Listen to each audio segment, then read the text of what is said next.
Electric 308 hatchback uses style and dynamic sophistication to bid for premium family car clientele.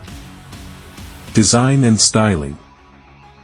This car isn't the only one within the electric hatchback niche that's going for sporty, stylish and a little bit premium, but it certainly does so fairly effectively. It uses Stellantis' recently updated EV powertrain technologies, a 54 kWh NMC battery and a 154 brake horsepower hybrid synchronous motor driving the front axle, both squeezed into the 308's chassis. Interestingly, they amount to a kerb weight more than 120 kilograms greater here than that of the equivalent EC4. The Citroën's an ECMP platform car by contrast, the Peugeot an EMP21. If you're a collector of such terms, these architectures have now been updated and redubbed, in Stellantis Group speak, STLA Small and STLA Medium respectively. At a little under 4.4 meters in length, the 308 remains one of the hatchback class's more effete members, although some of its electric-only competitors use clever packaging to deliver even more compact dimensions. At well under 1.5 meters in height, however, the car avoids the funny, higher-rise proportions from which some rivals seem to suffer. In that sense, it carries its underfloor battery cleverly. There is quite a convincing, premium sheen about the E308. It looks stylish and sophisticated both inside and out, and there's a sense of classic hatchback compactness about its size that promises equally sophisticated, dynamically appealing handling. Interior.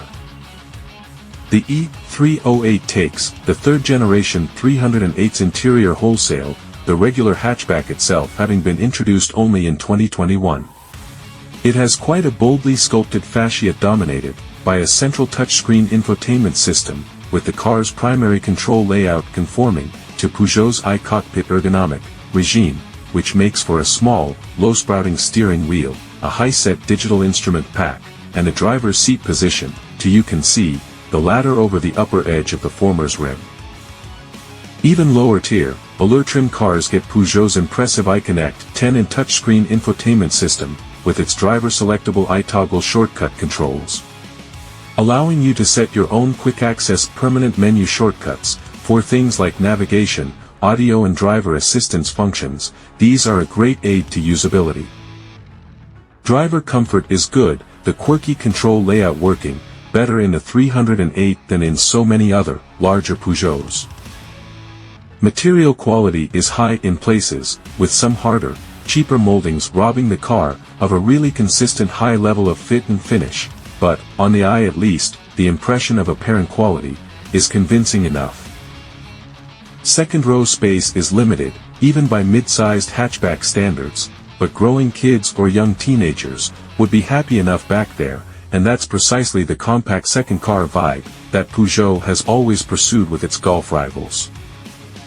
Boot space is more class competitive.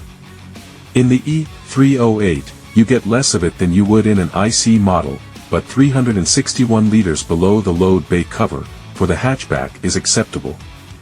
And it rises to 548 liters in the longer wheelbase E308SW, which will also offer more second-row cabin space than the hatchback. Engines and performance. Stellantis' very latest electric powertrain hardware doesn't quite give this car the turn of speed that some might expect for the money, or that you may find elsewhere, but it's delivered in a car that's very refined and easy to drive, even by EV standards.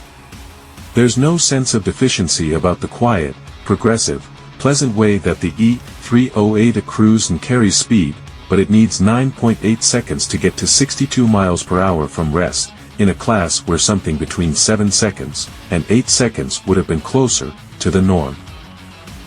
Just like in the EC4, you have to remember to use sport driving mode to get the full 154 brake horsepower from the motor, and while there's very respectable motorway urge when you do, as well as plenty of A and B road performance, theirs isn't quite enough to quicken the pulse. There are no driver-selectable regenerative braking controls either, which some rivals EVs offer. I wonder if they're a bigger miss than Peugeot realizes, because, even though this car is a little short on battery capacity, versus some, it's efficient. We averaged 4.4 mpkWh on a fairly lengthy test route, with a bit of keener driving thrown in, and plenty of gradient. It made for a real-world range of 224 miles. A bigger batteried Megane is no ringier, in our test experience. With the ability to effectively dial out regen altogether, at times only to bring it back in when really needed, the E308 might do even better still.